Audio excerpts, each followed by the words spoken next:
포스테코글루가 일단 1년 내내 보여줬던 거를 이번 시즌에 또 한다. 저는 그 부분이 회의적이에요. 첼시는 지금 그런 거를 따질 팀이 아니고 젊은 애를 사. 하지만 돈을 많이 쓸 수는 없어. 이거야. 그러니까 사지 마 이거 아니야. 사지 못 사 그냥 그거는. 싸게 줄게, 싸게. 없는 걸. 이사 씨 페라는 그냥 경기장에 있는 잔디의 하나 정도?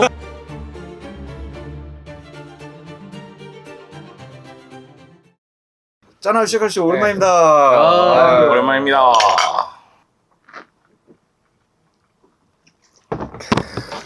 드시죠. 오늘 이게 안주 엄청 좋네. 시원하다. 이제 말복도 지나고 사실은 그치 며칠 전에 말복 지났지? 그 지금 입추가 근데 입추가 너무 더워. 넘었는데 오늘 진짜 더워. 우리 이제 아, 우리가 스콜이 내리는 동남 서울에서 살고 있으니까 제가 진짜. 나오기 전에 온도를 보고 나왔습니다. 몇 도였어요? 어제보다 4도 높음 31도. 밤인데 우리가 맨날 그러잖아요. 뭐 역대급 더위다. 응. 근데 우리 어렸을 때는 이제 잊어야 될 것 같아. 이제부터 한 몇 년 전부터 생각하는 이제 한국의 기후를 기준으로 하면 옛날의 더위는 더위가 아니야. 응. 예전에는 그러니까 낮에는 굉장히 더워도 밤에까지 이렇게 아. 덥지는 않았던 것 같아요. 맞아요. 요즘은 밤이 너무 더워. 그 제일 가까운 제일 더울 때가 2018년이었잖아요. 2018년에 제가 한국 와가지고 러시아 타고 갔는데, 씨, 뭐야 이거 왜 이렇게 덥지 이거? 월드컵 미친 거 와서. 아니야? 월드컵. 그러니까 그 러시아 있다가 왔으니까 러시아는 그렇게 안 더우니까 갔다 왔는데 여기 한국에 와서 며칠 지나니까 뭐야 이거 왜 이렇게 더워? 그리고 내가 그때 지방 뭐 일이 있어가지고 갔다가 중간에 휴게소에 들리라고 이렇게 버스에서 내렸는데, 뭐야 날씨가 나를 공격하네? 보니까 38도인 거야. 아. 뭐야 이게. 그런 느낌이 받을 정도로 되게 더웠었는데, 근데 그때도 지금이랑 비교해보면 기온은 그때가 더 높았을지 몰라도 습도. 밤에가 너무 더운 거예요 요즘에. 그 진짜. 제가 생각을 해봤어요. 네. 저 어렸을 때 결혼하기 전에는 에어컨 없었거든요. 그리고 결혼하고 나서도 40에 제가 에어컨을 집에 달았어요. 우리 그래서 그것 때문에 싸운 적도 있고. 근데 내가 잠을 설친 적이 한 번도 없단 말이야. 잠을 못 자거나 더위 때문에. 내가 근데 요 며칠 계속 잠을 못 자면서 시차도 있지만 떠올려봤다니까. 내가 어렸을 때까지 지금까지 커오면서 더위 때문에 잠을 설친 적이 있었던가? 없었단 말이야. 근데 이제는 에어컨을 틀어도 좀 틀고 자면 너무 더워. 근데 옛날에 비해서 근데 모기 이런 건 확실히 줄은 것 같아. 너무 더우니까. 맞아요. 모기는 진짜 없어요. 잘 없어. 근데 가을 모기가 있잖아요. 그래서 이제. 맞아. 가을 모기. 여름에는 그때 와. 이 새끼들도 더워가지고 못 나와. 아우 진짜 더워가지고 아우 진짜 못 제가- 나와. 예전이라고 해봤자 한 며칠 전까지는 밤 10시에 강아지를 산책시켰어요. 근데 밤 10시에도 얘가 죽으려고 그래. 너무 더우니까. 그래서 그러면 새벽에 나가야 되겠다. 오히려 한 해설 끝나고 오면 7시쯤 되고 해설 없으면 한 6시쯤에 경기들 끝나면 그때 나가야 되겠다. 그때 나가면 그래도 죽으려고 해요. 너무 더워서. 우리 집 강아지는 현관에서 안 나가. 네. 그런데 더운 거 알아. 일단 도로를 지나서 산으로 들어가면 산은 또 좀 선선해요. 그림자가 져 있고 산바람이 좀 있어서. 근데 산에 모기란 다 모여가지고 집중 공격을 하는 거야. 근데 제가 유럽 갔다 왔잖아요. 다 공개할 수있으면 제가 포엣 만난 건 이미 포엣이 공개를 하셨으니까 그날 영국 그날까지 제일 더운 날이었거든요. 포엣이 정장 자켓 입고 왔어요. 걸어서 지하철 타고 오셨는데 아니 안 더운 거야. 그러니까 그래. 봐야 28도? 그 정도. 그러니까 진짜 그런 정도예요. 그렇지. 요즘은 그래서 사실 여름에 동남아 여행 가시는 분들은 적응을 잘하지. 거기도 여기보다 더 덥진 않으니까. 근데 이번 여름 너무 더워. 동남아나 뭐 날씨가 비슷하니까. 나 밤에 더운 게 너무 짜증나. 근데 이게 9월 되면 뭐 잦아든다고 하지만 이게 대지가 달궈졌잖아요. 열대야가 지금 20 며칠? 이어지면 얼마나 이게 달궈졌을 거야. 그럼 이렇게 달궈진 가을은 또 우리가 어떻게 보낼 것이냐. 그리고 가을도 짧아. 근데 또 웃긴 게 요즘은 더워도 뭐 예를 들어서 좀 있으면 지금 태풍이 뭐 올라온다 그러잖아. 네. 뭐 비 한번 쭉 오고 또 8월 말, 뭐 9월 초 되면 또 갑자기 추워진다? 겨울로 가는 거지. 이제 바로. 요즘은 중간이 별로 없어. 그리고 이렇게 더우면 겨울에 추워요. 엄청 추워요. 그러니까 뭐 요즘은 보면은 진짜 봄하고 가을 옷이 집에 있긴 있는데 별로 입을 일이 없는 것 같아. 근데 세 분은 올림픽도 즐기셨고 유럽 축구에 이제 유럽 축구랑 다 일하시니까 어떤 게 더 기대되셨습니까? 올림픽의 마지막 아니면 유럽 축구의 개막? 시기가 겹치지 않으니까 두 개 다 기대하지. 아니 한 주가 살짝 겹친 거잖아요. 아니 근데 올림픽은 네. 마지막에 일단 좋았던 거 이제 다음 올림픽 LA 올림픽이니까 아, 가수들 나왔잖아. 이제 스눕독 나오고 빌리 아이리시 나오고 그다음에 탐 크루즈 네. 마지막. 레드 칠리 페퍼스 나오고 그다음에 탐 크루즈도 이게 그 스턴트 장면 하는 거 그거 보여주고 그래서 난 그것도 멋있었어. 헐리우드에 오륜기 이렇게 딱 만들어서 아. 그것도 멋있었고. 그 보니까 약간 기대가 되더라고. 약간 파리 어. 올림픽을 사실 시작하기 전부터 개막식 봤었을 때는 저 뭐하는 짓거리인가 되게 난해하다 이런 생각도 많이 들었고 그때 논란도 많이 됐었고 특히 그 최후의 만찬 그 패러디 한 것처럼 보이는 그것 때문에 개막식은 뭐 별로였죠. 그게 논란이 되게 많이 됐었는데 근데 어쨌든 요번에 그 폐막식 때 이제 다음 올림픽에 나오는 그 이 헐리우드 스타들이랑 그 가수들 나오는 거 보니까 여기도 옛날 런던 올림픽 때처럼 가수들이랑 막 배우들이랑 다 때려 박으면 엄청 재밌는 개막식이 되지 근데 않을까? 항상 마지막 예고하는 예고가 다음 올림픽 예고가 항상 기대를 갖게 하는데 기대감에는 개막식이 못 미치는 것 같아. 항상 도쿄 다음 대회가 도쿄다. 그럴 때도 막 다음 와 사냥 도쿄는 기대해서 완전- 그런 거 아닐까요? 아 그런가? 그럴 수도 있고 아니면은 이제 예고 쪽에 예산을 많이 투입할 거 아니야. 근데 막상 개막식은 그 예산보다 훨씬 많겠지만 짧은 시간에 보여줄 수 있는 그 농축된 예산의 퀄리티가 전체 그 긴 분량의 개막식보다는 아무래도 수준이 높지 않을까? 그러니까 아마 항상 다음 올림픽 예고하는 게 그게 사실은 제일 기대가 되는 영상이든 퍼포먼스가 많아. 더 이제는 다음 올림픽 예고는 멋있어도 실제 기대는 하지 않는다. 올림픽은 큰 기대하지 않고. 근데 야, 근데- 미국이니까 좀 기대가 되긴 하네. 돈을 그래도 많이 쓰긴 하겠지. 미국이 진짜 지금 스포츠 이벤트를 미친 듯이 또 사모으고 있기 때문에 중동만 사람들이 돈을 쓴다고 생각하지만 26년 월드컵이 일단은 미국이고 북중미고 클럽 월드컵을 다 가져갔고 올림픽까지 한다.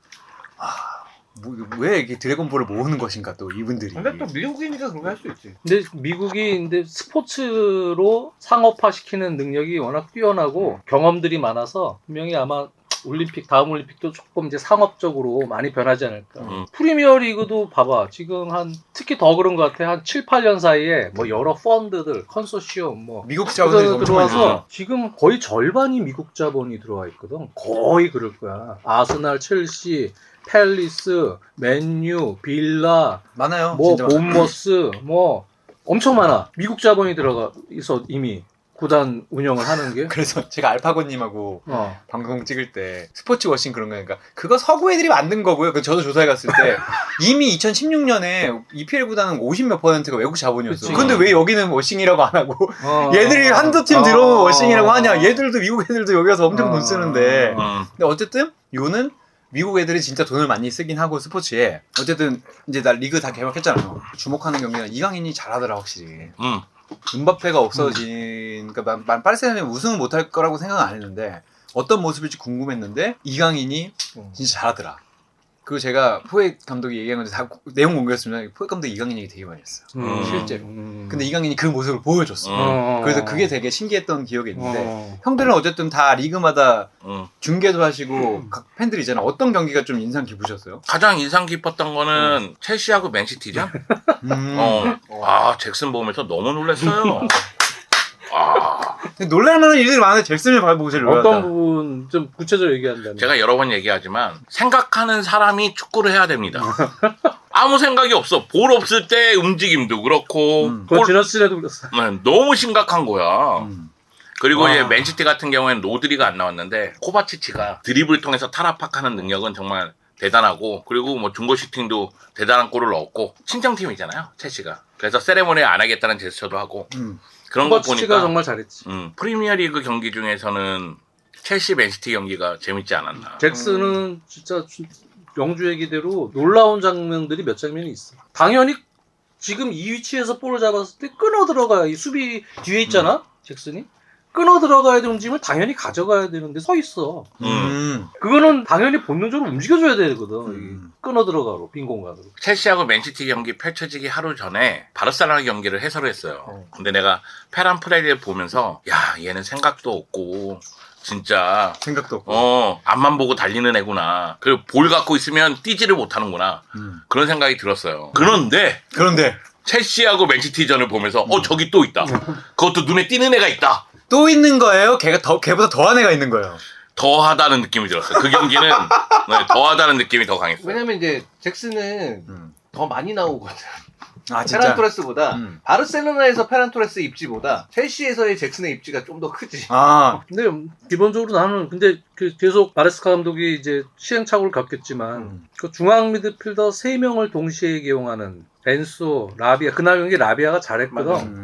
라비아는 좋았는데 전체적으로 탈압박을 하는 볼을 터치나 뭐 여러 가지 패스 전개 뭐 이런 부분이 물론 좋은 선수인 걸 알았지만 이게 큰 경기에서도 괜찮게 할 수 있구나라는 걸 느꼈어. 시티가 압박도 괜찮은데 라비아 뭐 카이세도 다 좋은데 이 3명이 사실은 첼시는 조금 공격 지원을 더 해주려면은 진짜 메잘라가 됐던 진짜 공미가 들어가서 공격 지원 숫자를 늘려주고 해줘야 되는데 다 중미거든 애들. 사실 중앙 미드필더인 거야. 3명이 다. 그러니까 근데 엔소를 진짜 아무리 공격형 미드필더로 올려놔도 걔네들은 뒤에서 볼을 배급하는 중앙 미드필더들이라고 사실은 다. 근데 그러니까 이제 전체적으로 공격 지원이 취약하고 첼시 같은 경우는 3명을 돌려 쓰던 전후반에 한 명씩 교체해서 쓰던 결국은 투미들로 이제 가야 된다.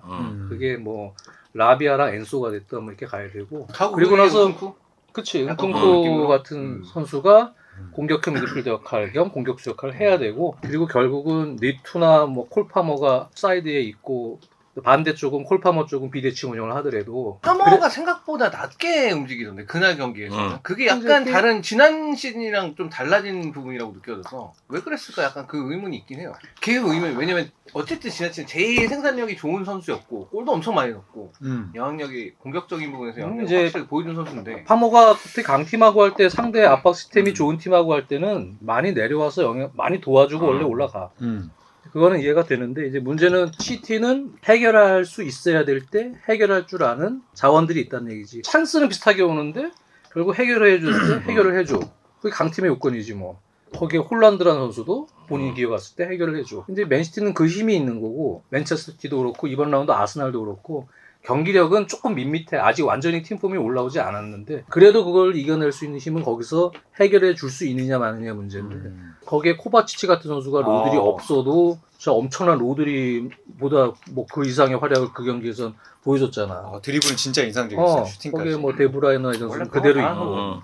그러니까 이제 그 팀은 그게 있는데 첼시는 같이 이제 또 지공 상황에서 숫자 싸움을 해서 공격을 해야 될 때는 메잘라로 올리든 세컨 스트라이커 후리로 올리든 거기서 공격 파괴를 올릴 수 있는 자원이 필요한데 지금 구조는 사실은 그 중앙 미드필더들이 움직임을 통해서 상대 공간을 파헤칠 수 있는 유형들이 아니기 때문에 얘기가 다시 조금 오가려고 하는 것 같긴 한데 오시멘 같이 오시멘 중앙 펠리스 그 선수가 완전 뭐 월드 클래스 그런 최고의 공격수는 아니지만 그렇지만 그래도 그 친구는 싸워줄 수를 아는 친구거든. 수비진하고 싸워주고 또 오른쪽으로 돌던 뭐 측면 윙어처럼 또 돌아서 플레이하도 어쨌든 비벼주고 싸워서 그걸 이겨낼 줄 아는 힘과 노하우가 있고 순발력이 있고 그런 선수가 필요한 거지. 그래야 그 뒤에 은쿤쿠나 파머나 이런 선수들에게도 찬스가 오거든. 생각 없는 선수가 아니라 싸워줄 수 있는 친구. 그렇지. 제대로 싸울 수 있는 선수. 이렇게 돼야 첼시가 좀 경쟁을 할 수 있겠구나. 그런 걸 느끼는 경기지. 근데 전체적으로 이렇게 아직 초반이기 때문에 맞아요. 네. 상대 맨시티였고 그리고 저는 공격을 전개하는 방식은 마레스카 감독이 나쁘지 않았다고 생각하고요.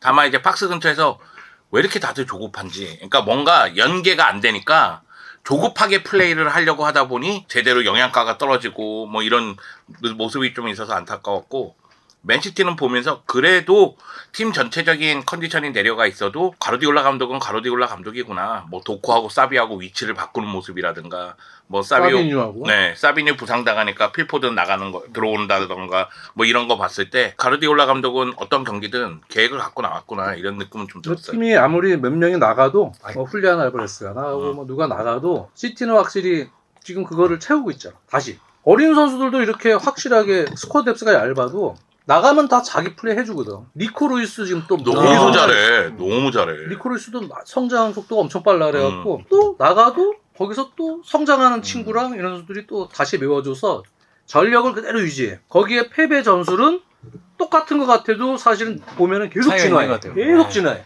경기마다 조금씩 바꿔. 포스테콜로가가 아니야. 포스테콜로 우리 그 뒤에 지금 그 얘기하려고 그랬는데 펩은 상대가 준비했던 거랑 조금 다르게 조금씩 바꿔서 항상 나온단 말이야. 진짜 펩하고 특히 이제 이렇게 펩이 끌고 온 맨시티한테는 모든 팀들이 문제를 가지고 있고 그래도 제일 강한 팀을 고르라면 올해도 뭐 100%는 아니겠지만 시티가 제일 시티가 강한 강화성이 제일 크고 수비도 참. 근데 첼시는 만약에 지금 주앙 펠릭스 뭐 히어리고도 나오려고 하는 것 같은데 주앙 펠릭스 오고 만약에 진짜 오시맨까지 오면 좀 괜찮아질까요? 오시맨을 오면은 좋아질 거예요. 아 오시맨이 펠릭스는 잘 모르겠고 뭐 지지난 시즌에도 임대에 와서 뛰었지만 모르겠어 왜 또 데려올려는지 모르겠는데 소문의 그 돈이라면 어. 영입하면 안 되죠. 지금 금액이 밝혀졌어? 금액이 거의 뭐 소문의 금액? 6천만 네, 6천만 유로 얘기가 나오는데 이어일이? 예. 그리고 단연계약? 단연인지는 단연계약이죠. 모르겠어요. 근데 한 5년 계약하지 않을까요? 아, 나 6+1 봤는데? 와? 왜? 기본이 미니멈이 7년이구나. 그러니까 거기는 아예 그걸 컨셉으로 잡은 것 같아 그냥 이렇게. 근데 미국인들은 1, 2, 3을 모른대요? 왜 5, 6, 7부터 다 시작을 해? 아 근데 페드로 네토 들어오고 나서 분위기가 좀 바뀌는 걸 봐서는 네토를 그 자리에 쓴다고 친다면 조앙 페레스를 필요가 없는데. 어디다 쓰려고 그러는 거지? 오시맨까지 오면 사실 네트하고 주앙 펠릭스 겹칠 수도 있잖아. 모르지 뭐. 근데 첼시는 지금 그런 거를 따질 팀이 아니고 내 생각에는 어떻게든지 옛날 진짜 베니테즈 감독 리버풀 시절처럼 계속 바꿨잖아. 조금씩 베스트 11도 조금씩 바뀌면서 계속 그 시행착오가 아마 이루어질 가능성이 높은데 부분적으로 조금씩 바뀌면서 이제 핵심 멤버는 7, 80%는 항상 정해져 있어서 가는 추세가 이제 되면 그게 얼마나 빨리 되냐 문제지.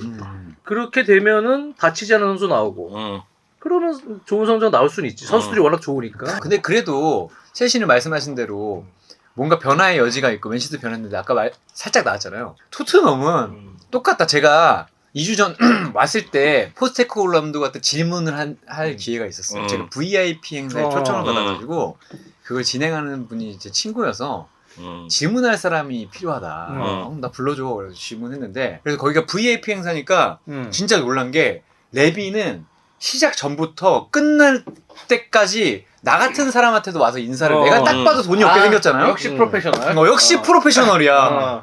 아이 뭐 다니 뭐 이러면서 막 인사해. 포스테코글럼 감독은 안 와. 내가 친구한테 물어봤어. 왜? 그랬더니 자기는 감독이니까 질문 세션에만 왔다가 나가겠대. 정말 질문 받기 전에 1분 전에 왔고 질문 받자마자 나갔어. 근데 그게 중요한 게 정말 축구도 똑같이 하더라. 어떻게 저의 착신가요? 형들도 똑같이 보셨나요? 바이언이랑 이제 경기를 한국에서도 했고 그다음에 런던에서도 했는데 그 두 경기 다 똑같은 방식으로 치고 지난 시즌 후반기부터 지금까지 그리고 개막전까지 이 사람은 그냥 자기가 바꾸고 싶은 생각이 없구나. 그냥 이대로 간다. 자기 어떻게 보면 자기 확신이 엄청나게 강한 사람이고 확신이 강하지. 엄청나게 강한 사람이고 그리고 그게 실제로 성과가 있었죠. 지난 시즌 전반기에는 어쨌든 있었죠, 나름의 있었죠. 성과가 나왔기 때문에 그거에 대해서 굳건한 믿음을 가지고 가고 있다. 여기서 만약에 우리가 지난 시즌 후반기에 잘 안 된 건 몇몇 선수들이 내가 생각한 것보다 못 움직였기 때문이고 여기서 몇몇 선수들만 내 입맛에 맞거나 혹은 그 선수들이 동기부여가 돼서 분발해준다면 우린 다시 잘할 수 있다. 라고 생각하는 것 같다는 느낌을 한 경기만 보고도 이런 대하사사시가 가능하단 말이에요. 그 경기에서 느꼈어. 근데 실제로 그 경기 전반적으로 잘 됐으니까. 그리고 경기 끝나고도 이와 유사한 멘트를 했어요. 이 정도로 경기를 주도함에도 불구하고 승리를 못한 거는 문제가 있다. 그리고 뭐 조금 더 적극적으로 슈팅을 하고 뭐 골을 노려야 된다. 뭐 이런 식으로 또 얘기를 했어요. 아니 근데 나는 중계하면서도 전반전에 보고 중계하면서도 얘기를 했지만 지금은 스티브 쿠퍼 감독이 의도적으로 미들블럭과 로우블럭 사이로 내려서 전반은 에너지를 비축하는 것 같다. 그리고 최소한 공간을 주지 않고 토트넘이 에너지가 살아있을 때 토트넘의 공격을 최소화시켜서 그래서 일단 전반은 그런 식으로 가고 그 에너지를 모았다가 아마 프리시즌이나 이런 거 피지컬적인 부분들 고려했겠지. 완전히 올라간 상황은 아니까 선수들이. 그리고 나서 후반 들어가서 토트넘은 어떻게 나올지 뻔하니까 어차피. 후반 들어와서 이제 전술적 마크맨 붙여서 압박을 강하게 해서 상대 높은 위치에서 또 수비 라인부터 인터셉트 들어오고 그 상대 리스크를 유발시킨다. 그리고 후반부터 승부를 본다. 근데 이제 그게 이제 전반에는 한 골 정도 실점까지는 시나리오는 있었을 것 같고 두 골까지 실점하면 시나리오가 좀 꼬이는 건데 근데 토트넘이 그렇게 내려서서 공격 하나도 안 했거든. 레스터 시티는 쿠퍼 감독이 그냥 내려서서 최소화시키는 운영만 했어. 거다 대고 한 골 넣거든. 포로에 한 골 넣었는데 두 골을 넣었어야지. 근데 문제는 이제 전반 끝나고 나서 나도 중계 중에도 얘기했고 우리는 일반 축구 팬이잖아. 우리가 봐도 이제 후반은 이렇게 나오진 않을 겁니다. 후반은 분명히 이제 변화, 압박의 라인부터 해서 변화를 주고 아마 나올 가능성이 큽니다라고 멘트를 했고 당연히 그렇게 생각을 했고 그러면 라커룸에서 과연 포스테코글 감독은 선수들에게 무슨 얘기를 했어? 이대로! 이대로! 잘하고 있어! 같으면은 후반에는 이 팀이 이렇게 나오진 않을 거다 전반처럼 압박을 하고 이럴 거다 이럴 때 우리가 당황하지 말고 이렇게 대처를 하고 오히려 상대를 더 유인해서 그 시간을 버텨야 된다. 그리고 나서 다시 분위기를 얻으면 추가골 쉽게 넣을 수 있다. 뭐 이런 식으로 해서 이런 상황이 나올 수 있으니 이렇게 이 정도는 얘기를 해줘야 정상이 아닌가라는 개인적으로 보는데 후반 들어갔는데 역시 예상대로 레스터 시티는 압박 들어온 거야. 완전히 바뀐 거예요. 전반하고 컨셉이. 그게 원래 게임 플랜에 아마 그렇게 했겠지. 딱 했는데 토트넘 선수들이 막 당황하는 거지. 막 실책이 유발되고 막 그 다음부터 전반에는 너무 편하게 했거든 경기를. 왜? 붙질 않으니까. 근데 저 후반 들어와서는 막 볼 뺏기고 오히려 주도권을 레스터한테 내주고 그 상황에서 이렇게 보면 선수들이 준비가 안 돼 있어. 갑자기 이렇게 나올 거에 대한 준비가 안 돼 있더라고. 그러니까 당황하는 거야. 거기서 뺏기고 뭐하고 하면서 결국 실점해서 1대1 경기는 끝났는데 그거 보면서 참 상대는 어차피 지난 시즌 후반기부터 상대팀이 그랬지만 토트넘이 어떤 구조로 빌드업을 하고 어떤 동선으로 움직이는지에 대해서 맨날 똑같으니까 빤히 파악을 하고 들어서 게임 플랜을 짜거든. 그러면은 기본적으로 감독이 그런 상황일 때는 또 이렇게 펩 감독처럼 부분적 유연성을 좀 두면서 가야 되는데 그쵸. 물론 아예 없었던 건 아니지. 포스테코글루 감독도 부분적으로는 2-3 빌드업에서 조금 3둘 형태로 이제 빌드업을 바꾸는 경기도 있고 조금씩 수정을 할 때도 있긴 있었지만 전체적인 틀은 또 상당히 강건한 기조를 계속 유지했거든. 맞아요. 결국은 결과를 내야 되는 상황에서는 앞서고 있다. 그러면 이제 오히려 약간 수비적으로 또 잠그다가 실리적으로 또 역습을 해서 추가골 넣던지 하는 구조로 컨셉을 바꾸던지 해야 되는데 그 경기도 보면 1대0인데 그냥 계속 밀고 가. 그러니까 그게 혼자만 축구하는 것 같아. 그치. 그렇게 감독이 게임 흐름을 너무 좀 뭐랄까. 강약 조절이 없는 것 같은 생각이 들어요. 강약 조절이 없이 그냥 힘으로 계속 때린다고 이게 되는 게 아니잖아. 그래서 갖다 패기 그냥 그런 거 같아. 그냥 계속 때려. 근데 그러면 진짜 깐데 또 까. 진짜 체급이 크고 펀치가 세면 그러면 통할 수도 있겠지. 포스테코글루 감독 입장에서도 2대0이면 이긴다는 생각은 있었던 것 같아요. 그래서 그냥 후반전 들어서도 변화 없이 한번 때려보자 이런 느낌이 있었던 것 같은데 축구 혼자 하는 게 아니라 상대하고 같이 하는 건데 상대가 변하면 당연히 그거에 맞춰서 나도 변해야 되는데 그러지 않으니까 그러니까 후반전은 뭐 거의 말린 경기였죠.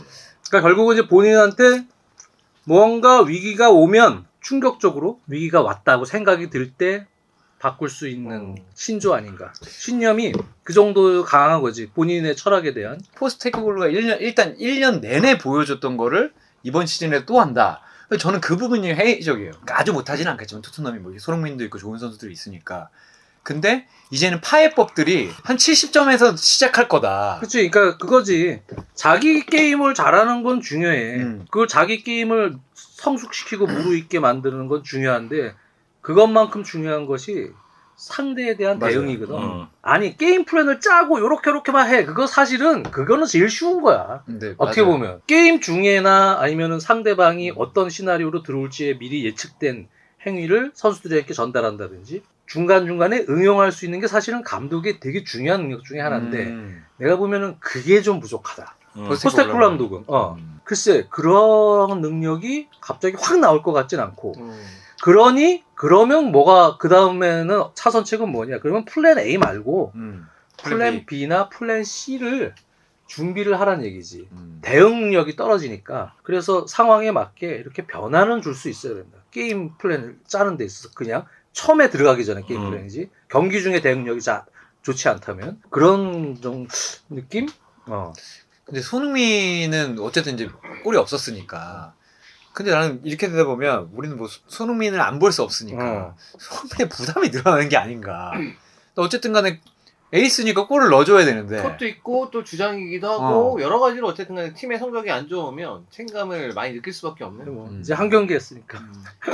거기다가 그 경기에서는 건 아니니까. 소랑키가 영입돼서 데뷔전을 치르니까 너무 이타적인 플레이를 하는 듯한 느낌도 있었어요. 주장이고 그러니까 조금 이타적으로 하려고 그리고 마치 왼쪽 사이드에 가 있는 플레이메이커처럼 플레이하더라고요. 중앙 플레이메이커가 아니고 왼쪽 사이드 풀어주는. 왼쪽 측면에서 게임 조절을 하는 플레이메이커처럼 본인이 약간 새로운 동료 솔랑키도 있고 그다음에 이제 새 시즌이니까 무언가 팀워크를 더 맞추는 단계에서 팀 플레이를 쪽으로 좀 선택을 많이 한 부분도 있는 것 같고 근데 물론 그렇다고 찬스가 없었던 건 아니잖아. 개인 퍼포먼스에서도 사실 조금 아쉬운 장면들이 있었고 그렇지. 근데 뭐 아직 이제 한 경기 했으니까 어쨌든 첫 경기니까 마무리해주면 그런데 골을 또 바디가 넣은 것도 이것도 진짜 이게 우리가 축구를 보는 이유 중에 하나다. 바디 바디가 그거 늙어가지고 36살인가? 아, 난 바디가 돌아와서 골 넣는 거 보니까 야 진짜 대단하구나. 지난 시즌 사실 레스터 시티에서도 팀 내 득점 1위였어요. 지난 시즌도 많이 네. 넣고 그리고 개막전에서도 되게 많이 넣고 지금 8골인가 그럴걸요? 개막전에서 7골인가 8골 그리고 개막전 골 토트넘 넣고. 전에도에서도 많이 넣고 네. 헤더로 넣었잖아. 헤더로. 근데 그건 이제 로메오 수비 위치에 문제가 있었던 장면이기도 한데 그러니까 수비가 여하튼 털려 있었다는 증거죠. 그렇게 프리 헤더로 앞에도 우리 선수고 나도 내가 그렇게 프리 헤더하면 그거 못 막지. 언제적 바디야 하다가도 나와서 뛰는 거 보면 와 저거 아직도 안 죽었다. 그렇지. 대단하다. 네. 일단 뛰는 게 다르니까. 나와서 골 넣어버리고. 근데 뭐 공격수가 골만 넣어주면 되지 뭐. 근데 레스터 정도 전력은 사실 토트넘이 게임 흐름을 조금 더 잘 영리하게 끌고 가서 잡았어야 되는 경기지. 그걸 모르겠네. 토트넘의 이번 시즌 목표가 뭘까? 챔피언스 챔피언스 리그죠. 챔피언스 리그죠. 목표는 당연히 챔피언스 네. 리그일 아마 것인데. 감독의 목표는 우승일걸? 맞아요. 아, 포스테코글루가 그 얘기했더니 나는 2년차 때 우승한다고. 아, 그래? 그러니까 네. 저의 목표도 재벌입니다. 근데 또 그런 얘기만 한 게 아니라 어쨌든 프리미어 리그의 경기를 다 했는데 맨유가 일단 풀럼 1대0을 이겼고 리버풀이 립스위치 2대0으로 이겼고 아스널도 울브스 2대0으로 이겼고 빌라가 또 웨스트햄을 1대1로 이겼잖아요. 이 경기 중에서 좀 기억에 남는 경기나 장면 같은 게 좀 있어요. 다 기억에 나. 아스날 얘기해야지. 황희찬 얘기도 해야 되니까. 모스케라. 나는 그거 사진으로 보고 그 뒤에 플레이 봤는데 VAR의 시대에 그게 그냥 살아남을 수 있는 겁니까? 나는 그래서 잉글랜드 그 경기 주심 이해가 안 가는 거야. 그러니까 이미 하는 퇴장이잖아 거야, 이게. 그 내가 보기엔 이미 퇴장이거든 퇴장을 이게. 안 했어야 돼. 주심하고 그다음에 VAR에 있었던 VAR 심판들 뭐 한 거야 그냥 도대체. 남자다운 경기라고 생각한 건가? 남자가 목 그건 아니지. 떨면 정도 잡을 수 있지. 막 그건 이런 아니지. 생각한 건가? 와 솔직히 어이가 없더라고. 아니 다들 그 얘기를 막 하는 거야. 막 모스케라 목 한 번 잡더니까 아스날 정신 못 차리네. 무슨 야 똥집은 처음 보네. 나도 처음 보긴 했어. 아, 그건 난 이해가 안 가, 진짜. 그냥 그 궁금해. 그건 진짜 인터뷰하고 싶어. 응. 안 잡은 이유가 뭐냐? VAR은 뭐라고 했냐? 아니, 그걸 못 봤을 수는 없잖아, VAR. 그 얘기 한다 그러지 않았나 이번 시즌부터 프리미어리그에서? 근데 이제 VAR 시대에는 이게 서로 얘기 안 할 수가 없어요. 왜냐면 서로 책임을 지게 되잖아.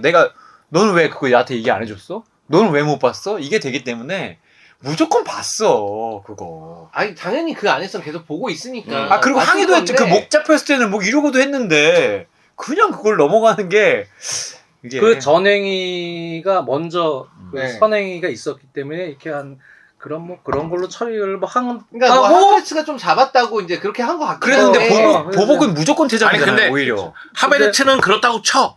진짜 넓은 마음으로 그렇다고 쳐. 그건 어떡할 거예요? 이거 예. 손이 이게 이거 못 잡았나? 축구 경기에서 볼 법하지 않은 어. 진짜 그런 경기였고. 나는 뉴캐슬 전에 파비앙 셰어 퇴장. 그 장면에 대해서 어떻게 생각해? 혹시 본? 저는 그건 안 봤어요. 그 브레로토가랑 신경전 하다가 소트네. 그러다가 이제 같이 이제 신경전 하다가 같이 섰지 얼굴 맞대고 이렇게 섰는데 이렇게 때린 것도 아니야. 보통 쓰면은 이렇게 서로 이렇게 네, 이렇게 하잖아요, 하면서 이렇게. 약간 이렇게 네. 붙이잖아. 약간 미는 거 이렇게 밀듯이. 미는 거. 딱 근데 그 행위에서 브레톤이 오버 액션을 한 거야. 아, 로 쓰러졌어. 그냥 그 정도였거든, 살짝. 근데 이제 와서 주심은 퇴장을 준 거지.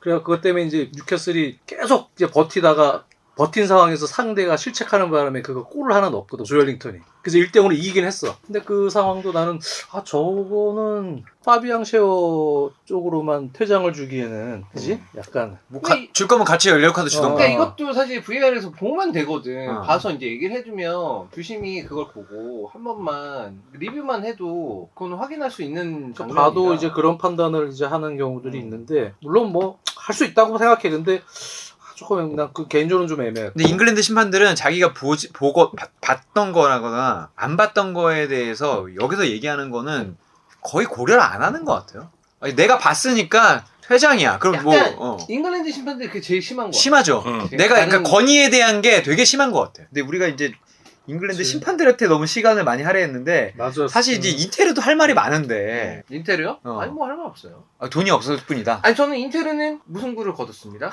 하지만 저는 경기를 잘했다고 생각하고 어. 실수 2번의 실점을 했기 때문에 그렇게 걱정하지 않는다. 아, 괜찮다. 경기를 못하지 않았다. 우리 돈이 없어도 경기 못한 건 아니다. 경기는 잘했고 다만 실수 2번, 큰 실수 2번이 나와서 그게 이제 실점으로 곧바로 연결돼서 아쉬웠습니다. 근데 수비는 보강해야 되는 거 아닙니까? 아니 수비는 보완을 해야 되는데 돈이 없다고요. 아, 그러니까 그건 돈이 없으니까 네. 자꾸 그런 얘기 하지 마라. 돈이 없다고요. 어차피 이대로 가야 그거 된다. 어떻게 해? 싸게 줄게, 싸게. 없는 걸. 이사씨 싸게. 아니 근데 형이 말한 구단주도 드디어 바꿨잖아요. 아니 그러니까 구단주가 바뀌었는데 어.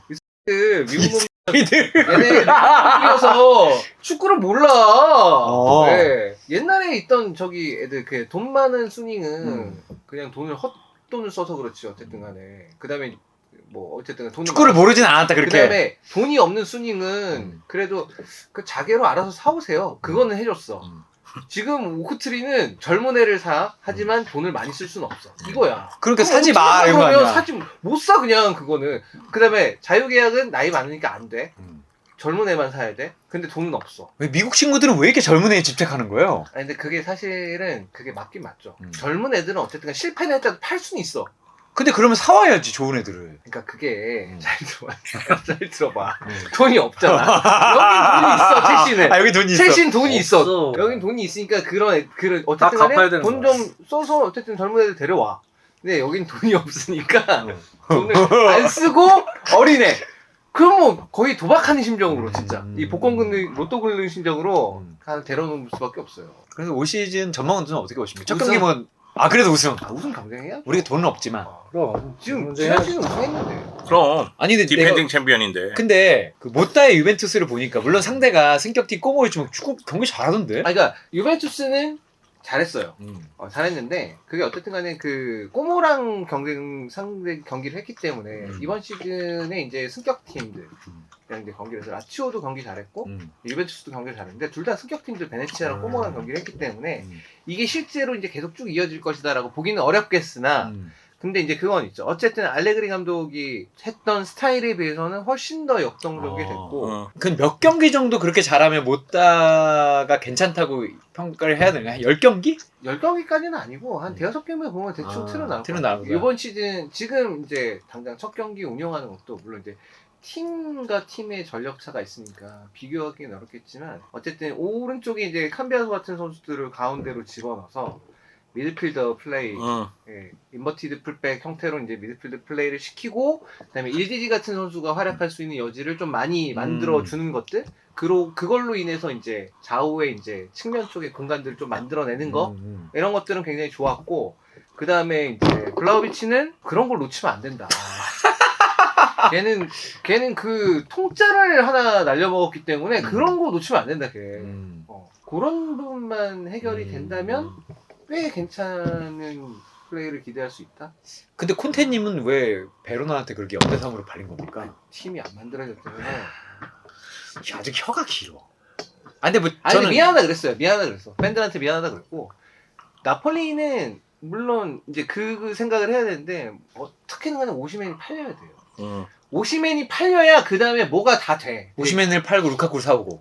그거는 이제 감독이 원하니까. 루카쿠 이제 주는 조건이지. 그러니까 오시맨이 팔려야 그 다음에 뭐 루카쿠는 일단 당연히 콘테 감독이 원하니까 데려올 거고. 그럼 포드는 이제 대치가 되고 나머지 필요한 포지션들에 조금 더 이제 투자를 할 만한 그런 여력이 근데 빨리 얘를 그걸 계획을 하고 이제 뭐 콘테 감독도 오고 다 했을 건데 지금 시장 상황이 오시맨이 안 팔리는 분위기야. 그럼 망하는 거예요. 빨리 첼시한테 팔아가지고 임대후 이적을 이제 제시를 이건 안 했더니 받는다니까. 안 받아. 나폴리 입장에서 안 그래서 받고 오시맨도 내가 왜? 어쨌든 모르잖아. 루카쿠 플러스 딜이 성사가 돼야 돼. 마지막으로 영정 얘기 듣고 영정 얘기해요, 그거는. 레알 마드리드, 레알 마드리드. 바르셀로나 얘기 네. 듣고 끝내죠. 뭐 얘기할 건 없습니다. 레알 할 마드리드에 말. 대해서는 뭐 많이들 레알 마드리드가 마드리드 마요르카하고 얘기했죠. 1대1로 무승부를 기록했는데 뭐 호드리고가 골을 넣은 장면이라든가 공격을 전개할 때 보면 왼쪽에 공격이 너무 많이 치우쳐요. 수비할 때는 4-4인데 4-4일 때는 주드 벨링엄이 왼쪽 측면에 있고 호드리고가 오른쪽 측면에 있습니다. 그래서 투톱으로 비니시우스하고 음바페가 위치하고 있는데 역습할 때 요이 땅 하면 달리는 거예요. 그런데 진짜 음바페는 스피드도 뛰어나고 위력적이고 통통 튄다는 느낌이 드는데 결국 경기를 하다 보면 주드 벨링엄이 왼쪽에 있으니까 왼쪽부터 중앙으로 갈 거 아니에요. 그런데 비니시우스는 왼쪽으로 빠집니다. 음바페가 왼쪽으로 빠지는 가운데 호드리고가 왼쪽에 와 있어요. 그러니까 어느 순간 4명이서 여기서 연동하는 겁니다. 그리고 이제 오른쪽 올라온 거는 카르발 또는 발베르데인데 오른쪽에서 무언가 만드는 장면은 거의 없고요. 왼쪽에서 많이 만들다 보니까 밸런스가 안 좋아요. 그 공격으로 먼저 2골 넣으면 이깁니다. 근데 호드리고의 선제골 장면도 제 기억이 맞으면 주드 벨링엄부터 시작해서 음바페 거쳐서 비니시우스가 힐 패스한 거를 호드리고가 때렸어요. 그러니까 4명이서 여기서 만들어서 골을 만들어낸 거예요. 그런데 후반전에 봤을 때는 밸런스를 좀 맞출 필요성이 있어 보였고 또 하나는 토니 크로스 빈자리가 그러니까 토니 크로스가 있을 때는 토니 크로스가 중앙에서 볼 잡아주고 방향 전환하는 패스를 많이 했어요. 그러면은 당연히 그 좌우 밸런스가 맞는 장면이 많이 나왔고 또 하나는 1대0 상황에서 마요르카가 템포를 올리고 있는데 계속 종적으로 공격하는 거예요. 경기의 템포는 계속 올라가잖아요. 근데 토니 크로스가 있다면 1대0 상황에서 굳이 템포를 빨리 가져갈 이유가 없잖아요. 그럼 템포 조절을 했을 거란 말이에요. 근데 그게 안 되니까 결국은 안첼로티 감독이 첫 번째 카드를 추아메니를 빼고 모드리치를 투입하고 그것도 이해됐던 건 그거예요. 첫 경기인데 비니시우스, 음바페, 호드리고를 믿고 싶었던 것 같아요. 그래서 두 번째로 교체 카드를 쓴 게 87분입니다. 그때 아르다 길러, 브라임 디아스, 루카스 바스케스가 들어가거든요. 근데 나는 그게 이해가 안 갔던 거예요. 왜냐면 주중에 슈퍼컵 치렀죠. 그리고 체력적인 부담이 있는 상태고 아까 전에 얘기했다시피 공격이 왼쪽으로 좀 치우치는 감이 있기 때문에 아르다 길러라든가 브라임 디아스를 오른쪽에 배치하면 오른쪽에 공격이 그래도 많아질 거 아니에요. 그걸 맞춰줄 수도 있었는데 그런 부분에서 봤을 때는 토니 크로스 빈잔이 느껴지고 안첼로티 감독이 선수 교체 타이밍이 너무 늦었기 때문에 이 경기는 잡을 수 있었지만은 무승부로 끝났다. 또 하나는 마요르카가 잘했어. 아기레 감독에서 아라사테 감독으로 바꿨는데 마요르카가 잘하더라고. 뭐 레알 마드리드 입장에서는 첫 경기 좀 아쉽긴 하지만 선수들이 워낙에 좋으니까 그리고 두 번째 경기가 승격팀 바야돌리드예요. 그래서 아마 다가오는 주말부터는 승리 거둘 것 같습니다. 그러겠지 뭐. 근데 안첼로티가 결국에 맞추지 않을까요? 딴 감독도 아니고. 맞출 근데 거예요. 그게 이제 얼마나 시간이 그죠, 예. 덜 걸리냐가 이제 중요할 그리고 거고. 또 음바페가 들어온 상황에서 스타가 많아졌기 때문에 자기들끼리 이제 처음에는 조금 그렇게 뭐 좀 소통이나 이런 부분에 좀 문제가 생길지 몰라도 자기들끼리 이제 소통이 생기기 시작하고 커뮤니케이션이 돼서 생기면 그 다음부터 무서워질 거야. 네. 난 그렇게 생각해. 그래서 지금은 아직 음바페가 새로 왔잖아. 그러니까 이제 약간 서로 뭐 물론 친하게 지나겠지만 약간 서먹서먹한 뭐 이런 부분도 없지 않아 조금 있는 상황에서 플레이가 되는데 그러면 이제 의사소통이나 중간중간에 공격진들끼리 소통에 있어서 약간은 그런 시간이 필요하겠지. 근데 거기서 이제 누가 주동이 되든 간에 잘 으쌰으쌰 하는 분위기로 뭉쳐지고 또 편해지고 서로가 뭐 이렇게 되면 그러면 이제 따다다 터지면 진짜 엄청날 것 같긴 해요. 그럼 되게 그런데 무서워질 거야. 마요르카전도 음바페가 뛰고 있는데 옆에 비니시우스가 같이 뛰어. 둘 다 엄청 빨라.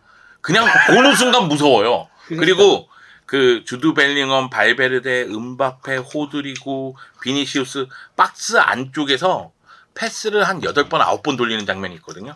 상대 수비 숫자가 엄청 많음에도 불구하고 이 선수들의 퀄리티가 얼마나 높은지가 그 장면에서 드러나더라고요. 그냥 허수아비를 만드는 듯한 그런 느낌의 패스웍이. 근데 허수아비한테 1대1을 비긴 거야 그러면? 그게 문제였다는 거지. 왜냐면 코너킥에서 무리체에게 당했으니까. 하지만 바르셀로나는 이겼다. 그게 바르셀로나 이겼다. 그렇게 이게- 걱정을 하고 아까 그 생각 없는 그 친구가 그렇게 했음에도 불구하고 바르셀로나 같은 경우에도 사실은 차비 감독 시절과 크게 변하진 않았어요. 왜냐하면은 상대가 수비를 워낙에 잘했어. 발렌시아가. 그러니까 나는 발렌시아의 루벤 바라가 감독 정말 대단한 감독이라고 생각해요. 투자도 없이 팀을 그 정도로 만들어 놓는 거는 정말 루벤 바라 감독이 팀에 대한 영향력이 높은 가운데 지도력을 보여줬기 때문에 가능하다는 생각은 드는데 역시 이제 우고드로에게 먼저 실점한 다음에 재빠르게 따라가는 골 전반전에 1대1을 만들어 놓은 게 효과를 받고 그리고 후반전에는 하피냐가 PK를 얻어내면서 레반도프스키가 또 골을 넣으면서 이제 멀티골로 2대1로 승리를 거뒀거든요. 근데 기대도 되지만 좀 걱정도 많아지는 그런 경기. 쉽게 얘기해서 수비 쪽에서의 불안감이 여전히 존재를 하고 그리고 공격을 전개했을 때 박스 근처에서의 세밀함이 너무 떨어진다는 느낌은 좀 들어요. 그래서 오른쪽에 라민 야말이 볼을 잡으면 공격이 전개가 돼. 그리고 중앙 쪽에서 레반도프스키가 고군분투하는 거 알겠어. 그리고 왼쪽에 바이데가 올라와서 공격 가담하는 것도 이해는 되는데 페라는 그냥 경기장에 있는 저 뭐라고 할까? 움직이는 호수아비? 잔디에 하나 정도? 이렇게 바람에 따라서 잔디가 흔들리는 것 같은. 하여튼 그 경기장에 있는 뭐 포스트 같은 존재? 너무 시적인데? 바람이 하여튼 누웠다. 막 얘는 이런 그냥 것처럼. 경기장에 서 있는 애였고 없어져 이벤트 이벤트 주는 그 풍선. 하피냐 같은 경우에는 볼이 없을 때 움직임을 조금 더 살리면 더 좋을 것 같아요. 왜냐면 볼이 없을 때 움직임을 통해서 PK를 얻어냈거든요. 그런 모습이 조금 더 많았으면 좋겠다는 느낌은 들었고 바르셀로나 팬들의 관심은 역시 더블 피봇 카사도하고 베르날 그 두 명이 어떤가. 근데 두 명 다 나쁘진 않지만 좀 걱정되긴 한다. 그러니까 상대의 정말 강력한 압박이 들어왔을 때 그거를 풀고 나갈 수 있느냐 여기에 대해서는 좀 걱정은 되는데 그렇다 할지라도 이 발렌시아전에서 2007년생이 3명이었거든요 17살이 3명 뛰었어요. 라민 야말, 쿠바르시, 베르날. 그리고 뭐 카사도도 그렇고 파우 빅토로도 그렇고 제라르 마르틴도 그렇고 출전 기회를 잡았던 선수들이 좀 어린 선수들이 많았고 어린이들. 그리고 라리가 데뷔전 치는 선수도 3명이나 됐어요. 베르날, 뭐 마르틴, 파우 빅토로 그렇게 됐으니까 좀 뭐라고 할까 이 선수들을 어떻게 끌고 나갈지는 좀 봐야 되겠고 바르셀로나는 부상 선수가 좀 돌아와야 돼요. 지금 긴도안이 맨시티로 돌아간다 어떻게 된다 이런 얘기가 있는 가운데 이 얘기가 올모는 있더라고. 왜냐면 다니 올모를 등록시킬 수 있는 공간이 없어요. 그래서 지금 다니 올모 그것도 졸라 웃긴 거죠. 웃긴 거지. 네. 다니 올모 병을 왜 했어? 그걸 왜 했어? 양아치 같은 긴도안이야. 짓이지. 긴도안이라고. 제가 긴도안 지난 시즌에 진짜 미드필더들 팍팍 쓰러질 때 홀로 그냥 위에서 아래에서 진짜 노익장 완전 제대로 불태웠는데 한 시즌 만에 맨시티로 간다는 얘기도 있고 아마 맨시티로 가면은 칸셀루 임대 영입의 카드로 또 쓰려고도 노력할 것 같고 뭐 여러 가지가 얽혀 있는 것 같아요. 그래서 형의 목표도 우승? 우승 경쟁을 해서 우승했으면 좋겠어요. 왜냐면 레알 마드리드가 너무나 해야지. 강하니까 거기다 아틀레티코 마드리드가 영입을 정말 잘했고 또 할 생각을 갖고 있잖아요. 그럼 아틀레티코 마드리드가 비아레알전에서 보여준 모습이 올 시즌의 모습은 아니잖아요. 그러면 바르셀로나 입장에서는 물론 1라운드에서 라이벌보다는 뭐 승리를 거두긴 했지만 갈 길이 멀다. 그 생각이 좀 들더라고요.